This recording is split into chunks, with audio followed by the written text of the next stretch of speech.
That's the YouTube journey. You have to be ready to make no money. You have to be ready to get kicked in the stomach every day with a new problem. It's entrepreneurship. What has it been like building a YouTube subscriber list of 700,000 people? Basically, YouTube is the greatest revenue model out of all of the socials. On YouTube, you get consistent revenue. It's the only platform that someone will do this. And I think this is a huge key for creators. The more authentic your journey and your mission, the more it'll resonate with people. This is Creator, the podcast from Matador Network. I'm your host, Ross Borden, and I believe creators are the future of all global advertising. So join me as I sit down with top creators to hear about how they got started, the challenges they've overcome, and the tips you need to become a full-time creator.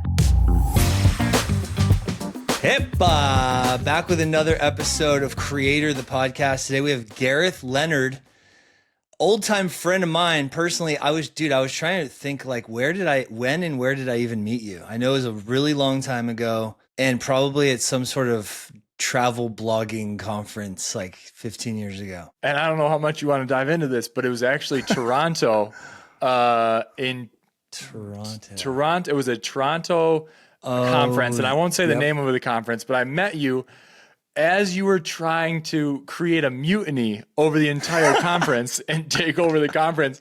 And I was like, who's this guy? And I was good friends with the Diamond PR, give them a shout out, Diamond PR and Jody Diamond. And that was when we first started doing these press trips and things like that. And she was like, Gareth, you got to meet Ross.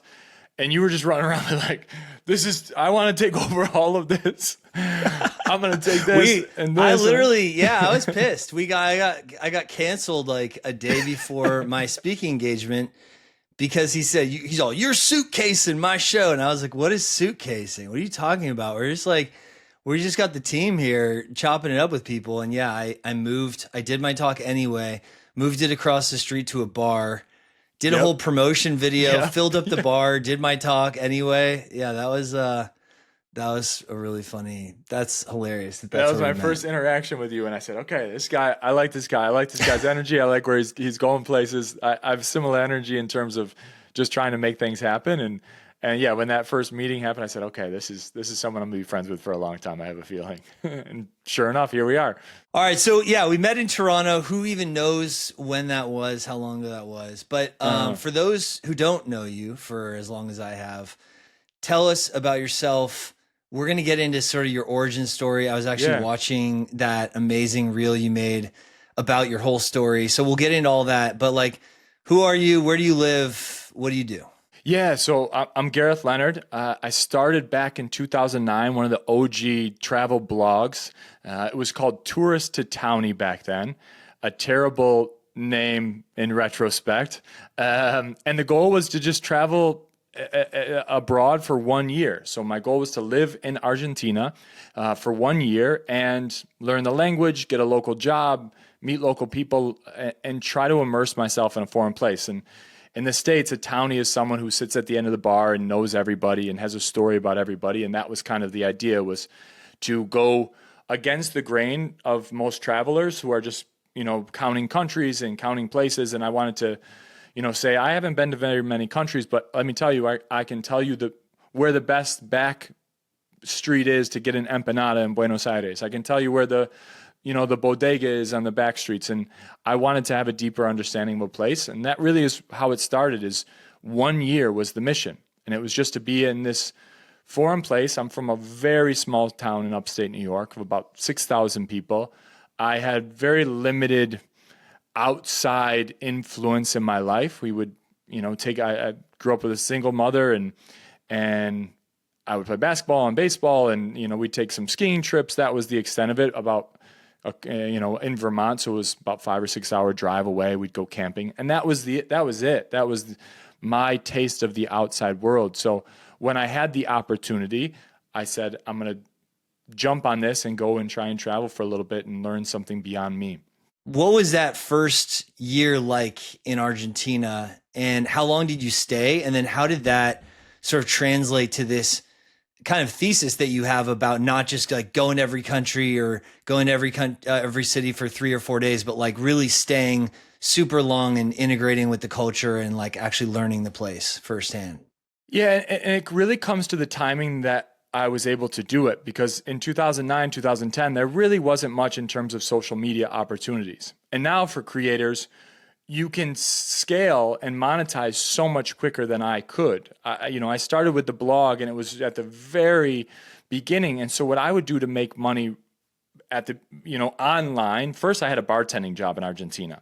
And so I saw that in the video. Jump. Yeah, so I like the vintage footage, the old school footage. Yeah, and so that was the first idea. Was really, in order to immerse myself, I wanted a in person, a physical, real life job, not just something online or behind a computer. I wanted to, be connected with people, and the best way to do that is to work alongside them. And so my thought process was never to be a creator. It was truthfully very selfish. I left for a year because I needed it.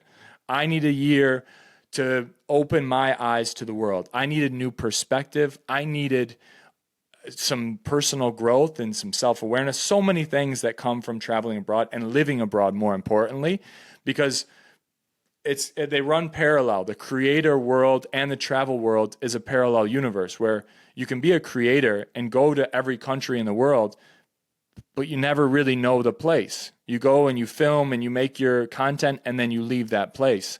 And that is what I try to avoid at all costs, because you look back at that and you realize, I've have all this content, all this thing, and all these tangible pieces of evidence that I've been to the place, but without truly knowing or having these experiences. So it started with the blog, and then I was able to monetize the blog a little bit. And this is writing, like an old school blog where you're, correct. Written blog, right? Not started vlog. I started with a written travel blog, and I was able to sell banner ads and text links and that kind of stuff at the very beginning. Bought a couple of extra blogs to, kind of scale the sale of text links and banner ads.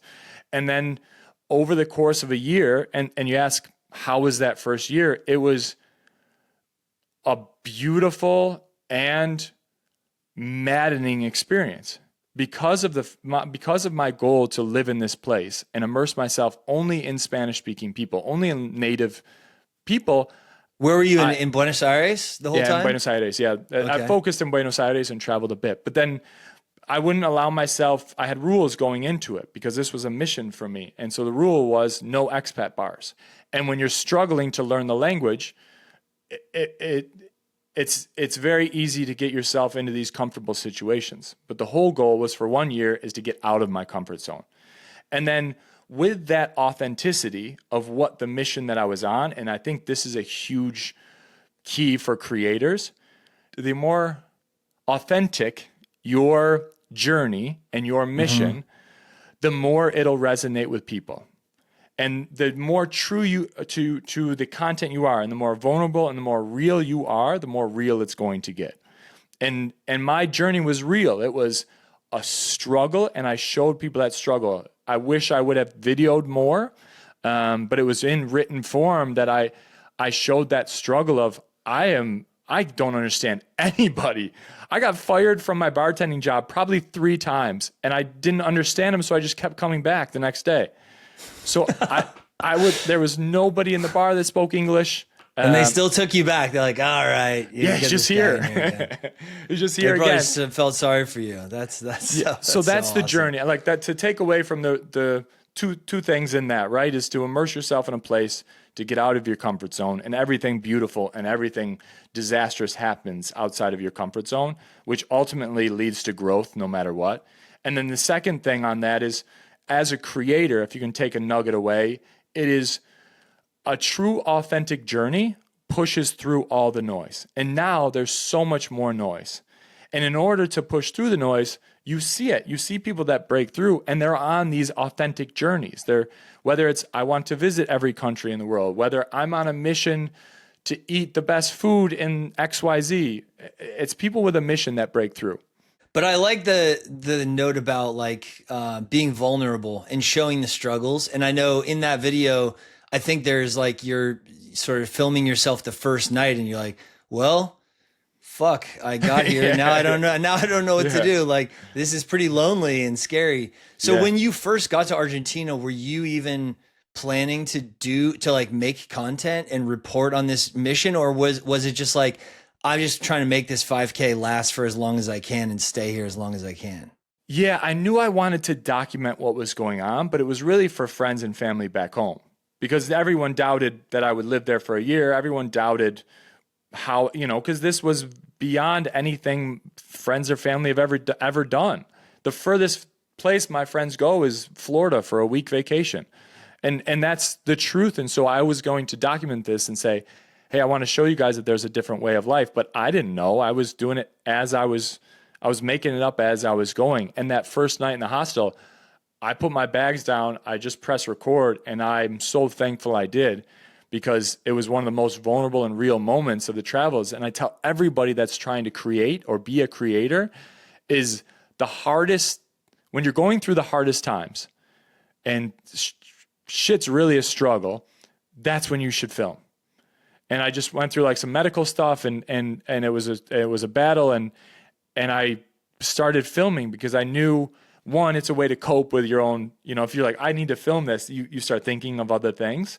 But also it resonates with people. Like people can really connect with the fact you showing up to a hostel in the middle of nowhere, in the middle of the night, you can't understand what anybody's saying. You're on a whim, you have zero contacts, $5,000 to your name, and you're like, shit, what did I just do? This was I get goosebumps now just thinking about it, because it's real.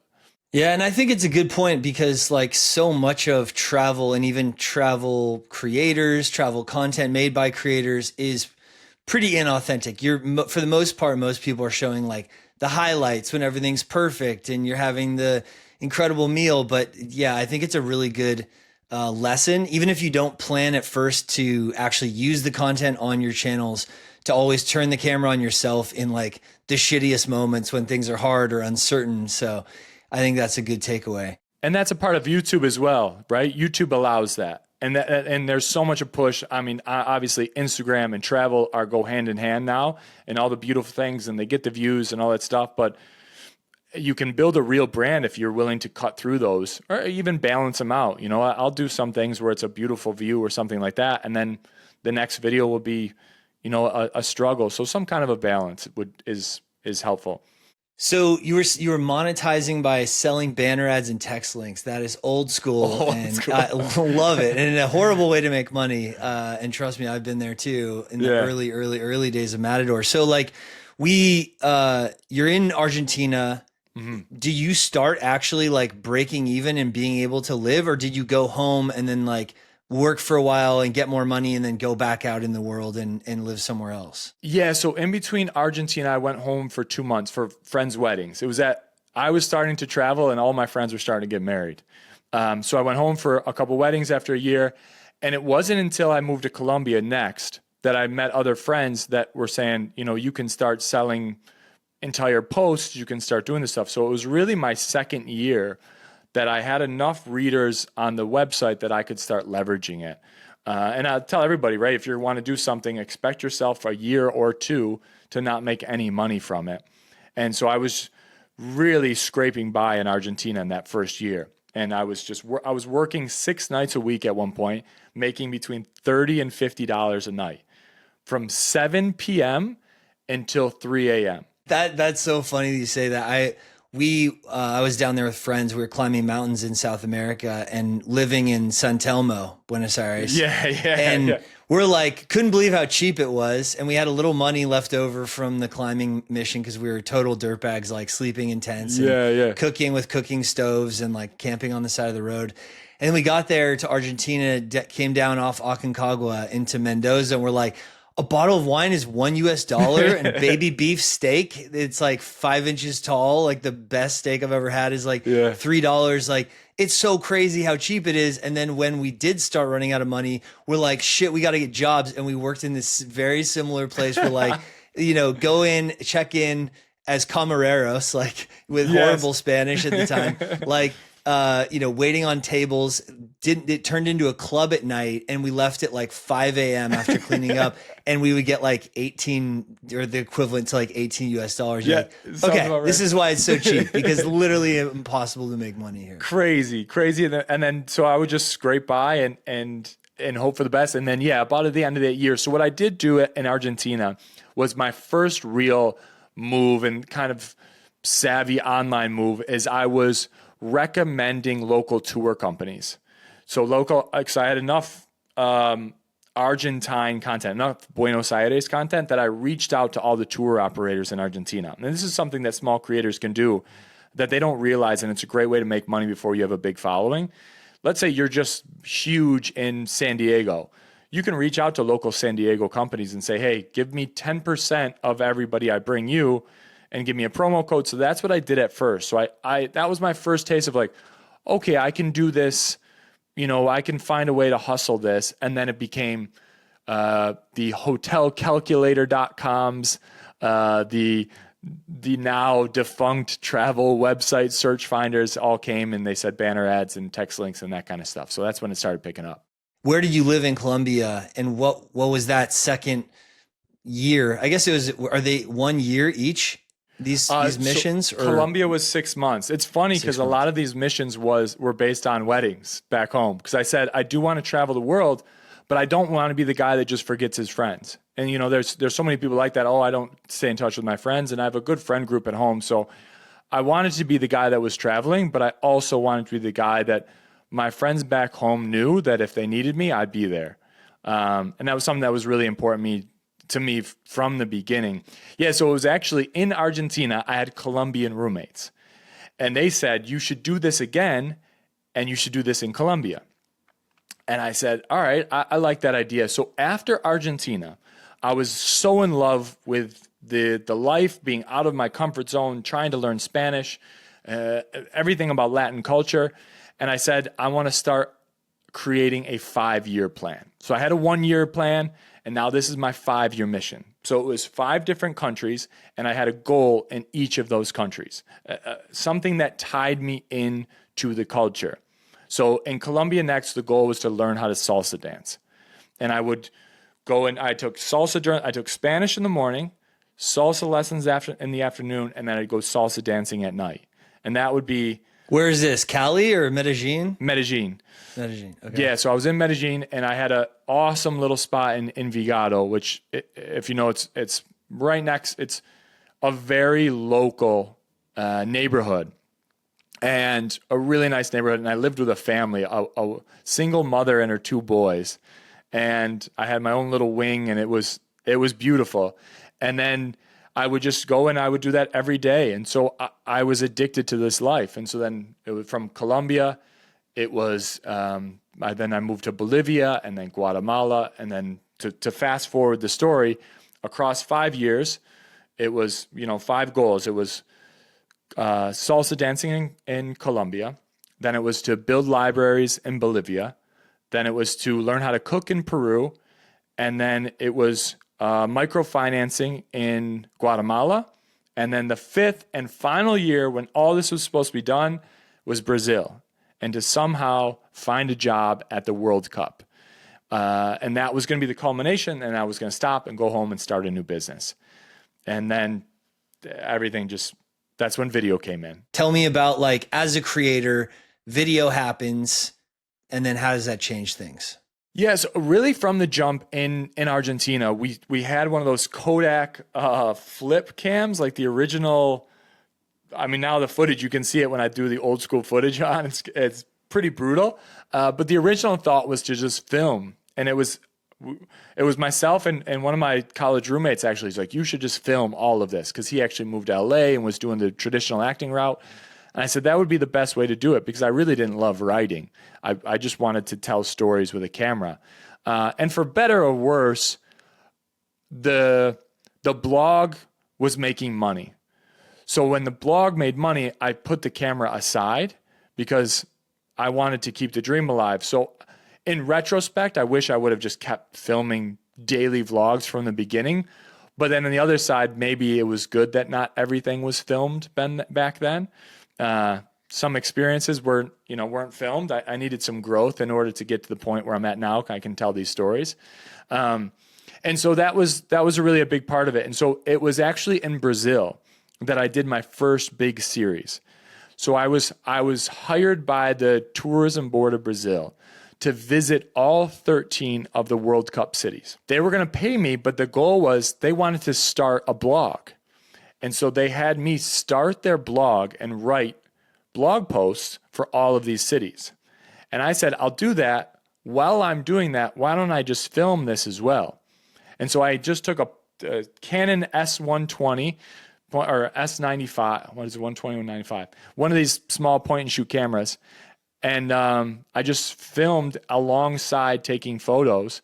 They paid me $13,000, $1,000 for the whole thing. For the whole thing, $1,000 per city. Holy shit! But still, that's like a pretty epic. Did you have to book all your own travel? Like your travel was included or not included in that? I would. And how did you find that opportunity? Because that's, other than the low money, that's a pretty dream gig right there. Dream gig, and I think they paid for flight. No, they didn't pay for flights. No, they didn't pay for flights. You're on the buses. Yeah. So and it was a lot of buses. Big country. But it was through the blog. So it was through the blog, writing a bunch. I was there for a few months in Rio, trying to find a job at the World Cup. And I had gotten there, months, but I got there in January, and I gave myself a good landing point to be able to build up some sort of a network to get to the World Cup in June, July. So I said, if I get there in January, that'll give me, 6 months, 7 months to connect with people and make this happen. So Imbratur came in and they said, hey, we like your blog. Will you make one for us on our site? And I said, sure, send me to all the World Cup cities. And they said, okay. And I said, and I want $1,000 a city. And they said $1,000 per city.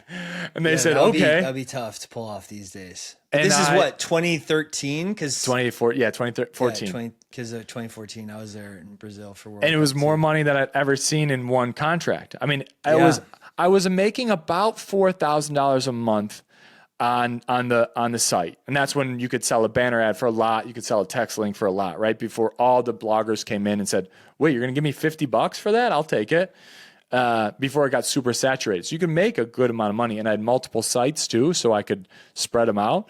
About $4,000 a month in Latin America, South America at that time was killer. That's all I needed. Wow. Yeah. So it was that. So $13 came to the table and I said, shit, I'll do it. And that's when the video started. And then is that when you started your YouTube channel as well? Pretty much. Because I know you have 700,000 subscribers on YouTube now, right? Yeah. And that's when the first real series, that's when I saw real traction. I was posting stuff randomly before then, like how to correctly kiss somebody in Argentina with greetings. You got to kiss on both cheeks. And I had all these failures. So if you take a deep dive in the YouTube funny archives, videos, you can see some really terrible and fun videos. Because I was doing it just kind of the goal was to go against the grain from all of these travel guides. And you have, some of these OG travel guides and OG travel bloggers, and they were all doing, top 10 things to do or the best part of France is this. And I thought, that's kind of bullshit. Like, you went to France for a weekend and now you're telling people everything you want they should be doing. So I really, that was a big part of it, is like, how are you really giving advice to people? But, if you look backwards, they were thinking much more from a business standpoint, which was a smart business play. Yeah, like video SEO, like top 10 lists and stuff like that. But you took a more authentic and humorous approach. And then, so you launched YouTube.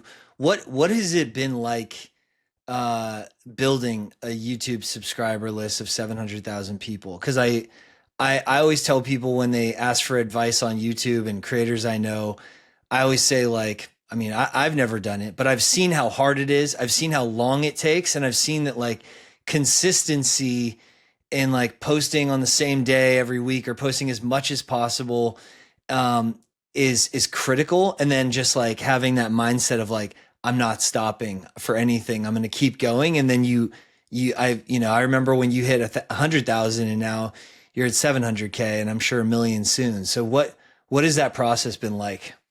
Yeah, it really comes down exactly what you said. It's aggressive and an insane amount of perseverance, because you'll have videos that don't hit, you'll have audience that doesn't resonate, you'll have things that it's a constant roller coaster. And so behind everything, you have to truly love it.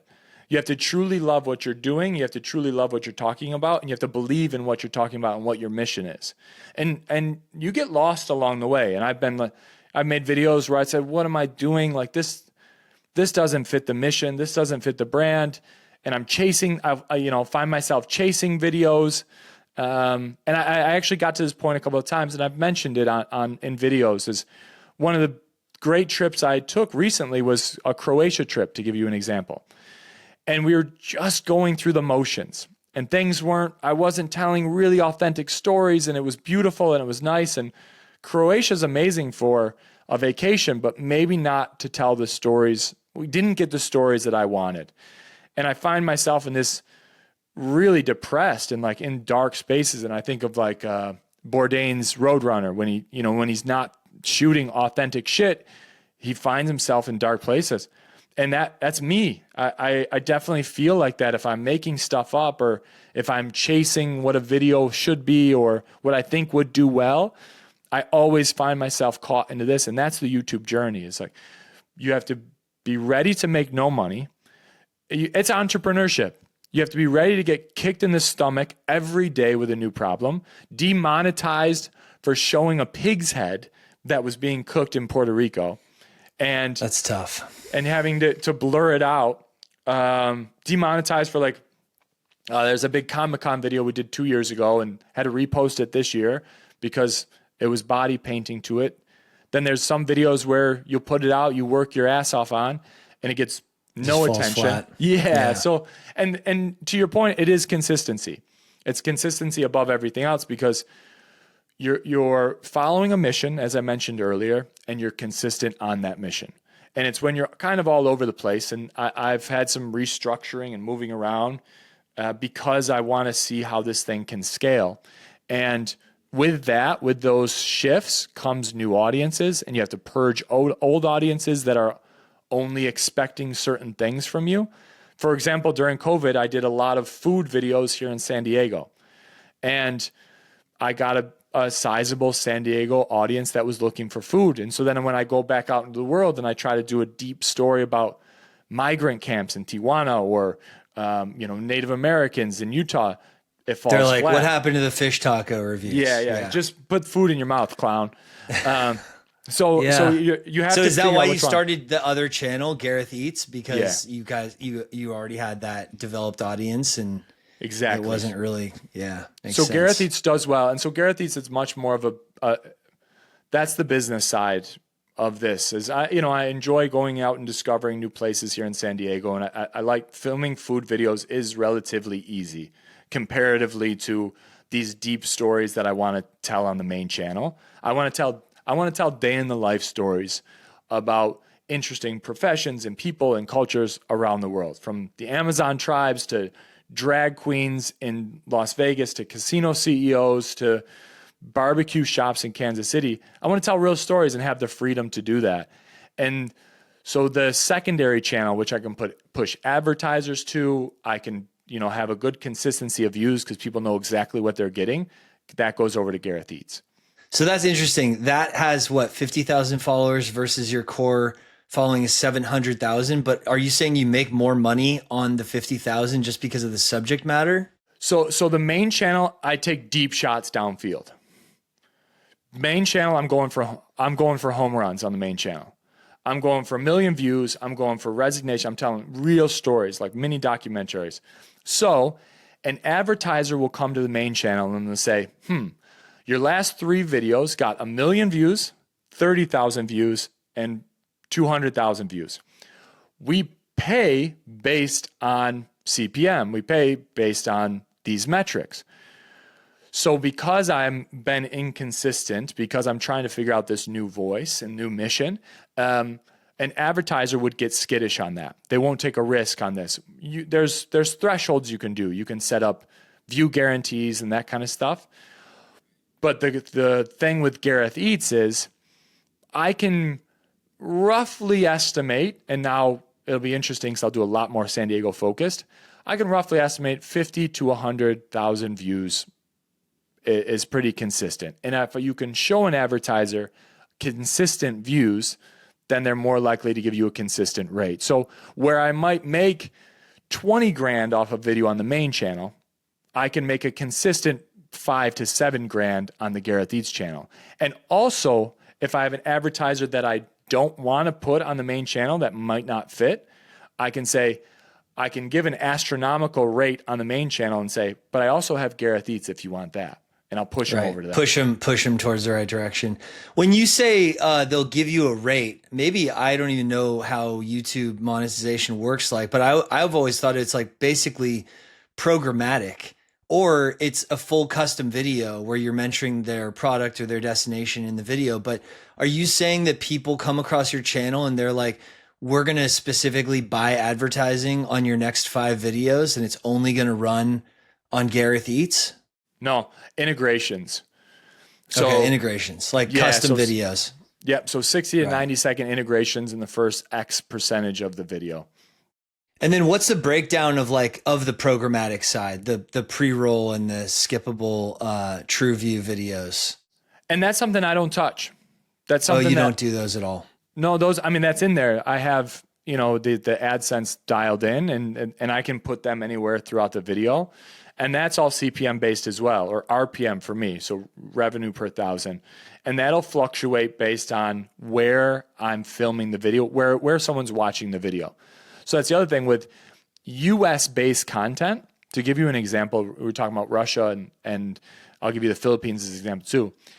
I made a Russia series and did very, very well. Let's say 300,000 views of video, which is pretty good for me, especially 5 years ago. Those would make maybe $1 to $2 RPM versus if I make a video in the United States and I have a US audience watch. Oh, because it made that because there was a lot of Russians watching it. Same with the Philippines. Make a great Philippine series. The views do really well, but you're making pennies on the dollar. Tiny CPMs. Yeah. Yep. Because it's you're in front of a Filipino audience. Now, if you can make a US based video or Hawaii, for example, massive CPMs, you can make anywhere between 11 to 15 in your RPM. So in San Diego, luckily, is a very high CPM/RPM because of where I'm located, and the audience is, essentially an affluent part of the country. And my demographic is older, skews towards men, so a very desirable audience. Right. And you have, you've got a pretty broad following across. You have TikTok, you have an Instagram, you have YouTube, but it sounds like, I'm guessing YouTube is the lion's share of your current revenue since you became like a proper creator. Has YouTube, would you say that's like very much worth it, worth the struggle, crawling through the mud to build this YouTube presence, because this is kind of like the most dependable monetization for your content? We're just diving into the Facebook. So we just got monetized on Facebook, and TikTok just got monetized this week, actually, just hit the 10,000 mark. So I haven't put much attention into it. To pull the curtains back, I've been paying 3 editors for the last 6 months for short form content. So I have all old videos on backlog, just heaps and piles of cut downs that are ready to go, but they're sitting because I needed Facebook and TikTok to be monetized before I release them. And so now that they're all released, we're going to see it, but it's very interesting. And I don't know how deep in the weeds you want to get, but basically YouTube is the greatest revenue model out of all of the socials. Greatest. They have the best layout in terms of analytics. They show exactly what's happening. They have the best return. Let's say, like I said, you can get 11 to, we're getting in the weeds now for those creators that want to dive in. This is good. This is good. People need to hear this, because like this stuff matters, like where you're going to put your attention and the effort to build these followings. So with TikTok and Instagram, you can get a ton of indirect business. You can get advertisers, you can get brand deals, you can get, you can get famous. You can get Instagram and TikTok famous. On YouTube, you get consistent revenue. And you get advertisers on top of that. You get a much more loyal audience, because you think of it as the second most loyal audience that there is besides podcasting. Podcasting, someone will sit and listen to you for 2 hours. YouTube, if someone sits and watches you, it's the only platform that someone will do this. Yeah. It's the only platform. Go landscape view. We've noticed that on like the paid side, when we run like big brand advertising, the VCR, the completion rates of the videos are, first of all, YouTube counts a view as 30 seconds, whereas Meta platforms, I think it's 3 seconds still. Yeah. So there's a lot of like shitty, basically worthless views in there. Yep. But I always push our advertising partners at Matador towards YouTube distribution, because it seems to be a higher quality, and if it's a long form video, it like the VCR is like incredible compared to Meta. And you'll see it now too, because Meta is very interesting, because Meta, you will explode. For example, we just had a random Egyptian breakfast hit for 2 million, and you'll see your revenue skyrocket. The difference is the next day your revenue will be back to 0. Whereas YouTube, there is a tail. Yeah, there's a tail, and it's not as high or low. Now, we're going to play around with the idea of reposting on these platforms, which you can't really do on YouTube, but deleting that same content and reposting it once a month. And because there's no limits to that. Now, all of a sudden, if another platform decides to run one of these bonuses, AKA X or Twitter, and they realize, hey, we should start monetizing our videos and give people payouts, I'll have 3 years of content sitting there ready to go every single day. And now with YouTube Shorts going to 3 minutes, there's shifts in the market. And if you have the product ready to go, you can fill those in where the money is. Yeah, I mean, I love that idea. I think there's so many people, especially for creators who have been around for a while, you probably just have a massive amount. I know at Matador, we've got about 350 terabytes of video that we're now like combing through, figuring out how to make new edits. And because we've been shooting all over the world for 12 plus years.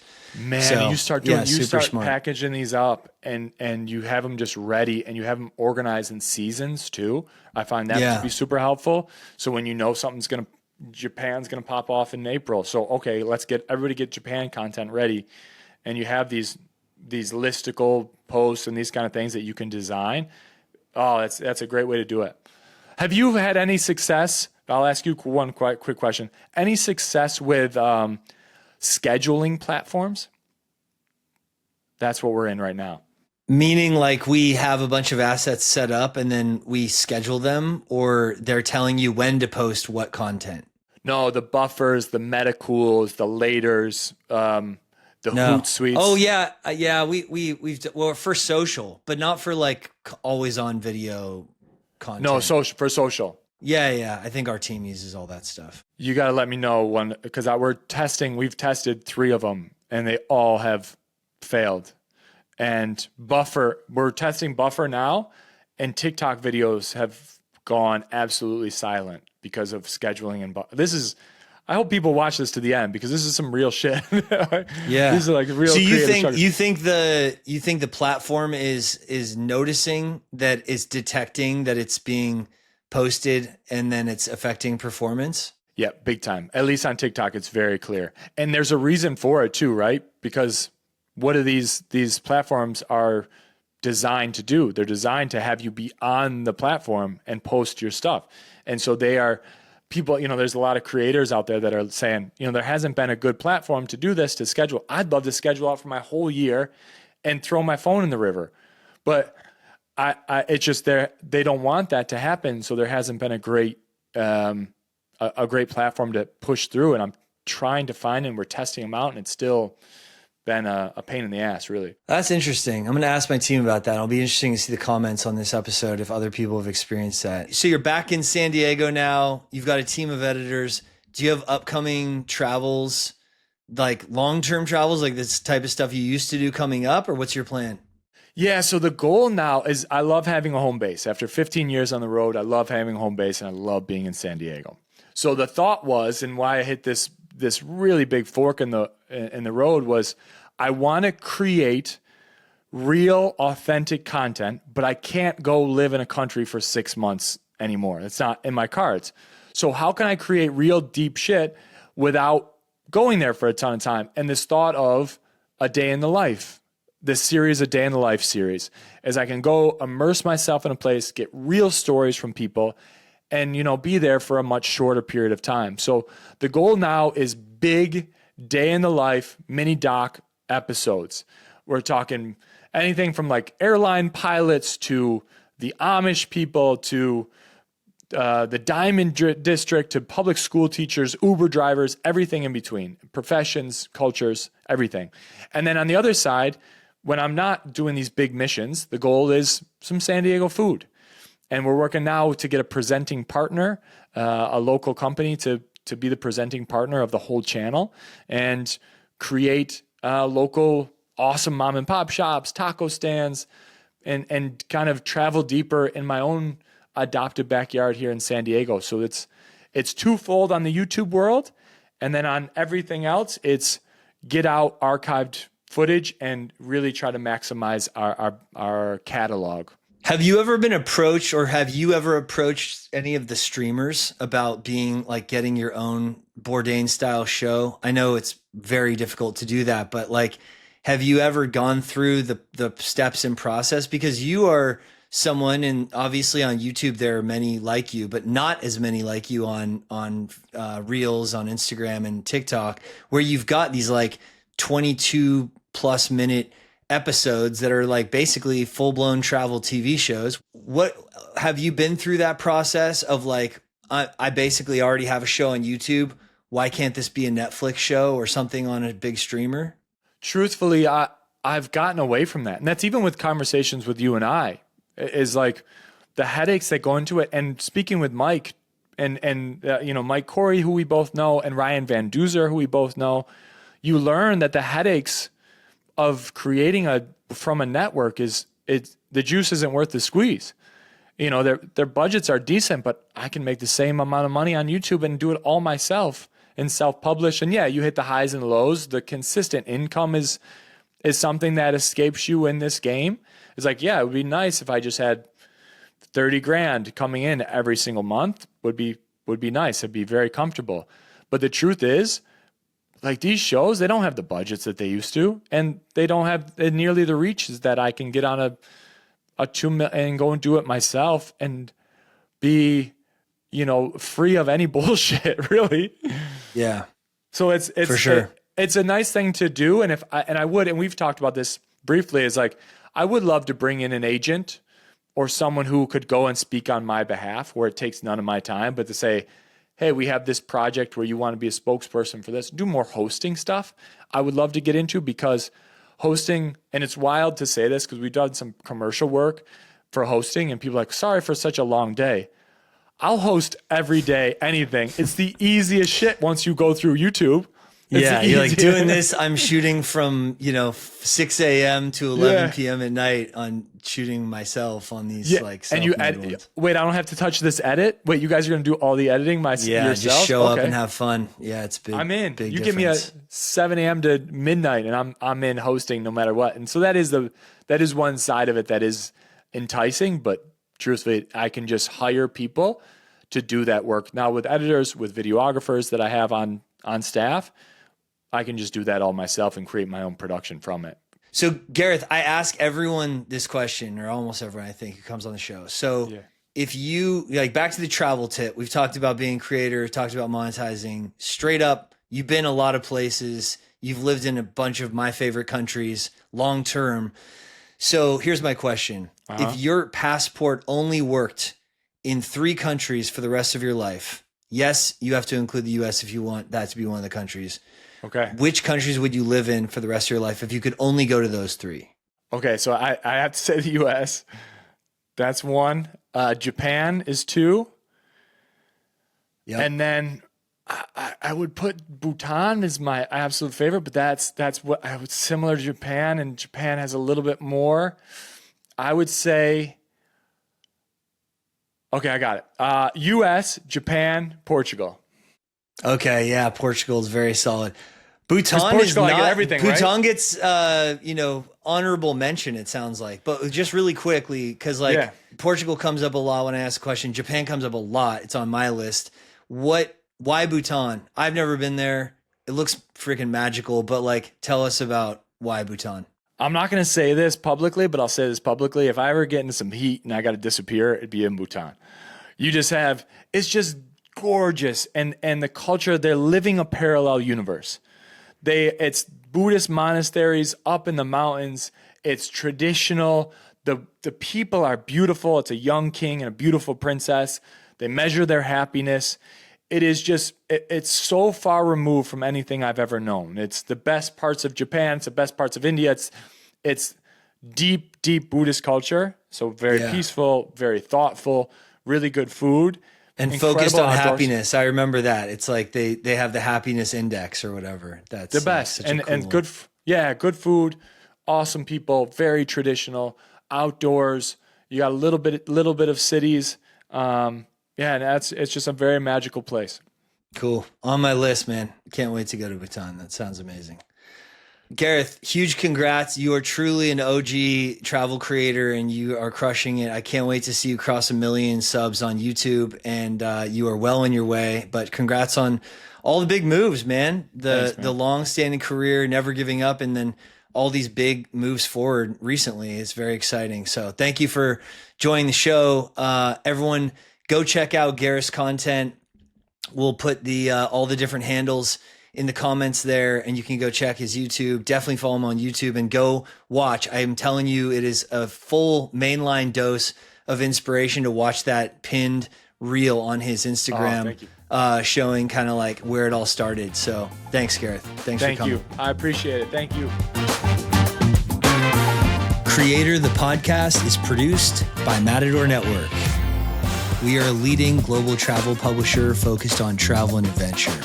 If you enjoyed today's episode, please subscribe. Every week, I interview a new top creator. New episodes are released every Tuesday on YouTube, Apple Podcasts, Spotify, and everywhere podcasts are found. Thanks for listening.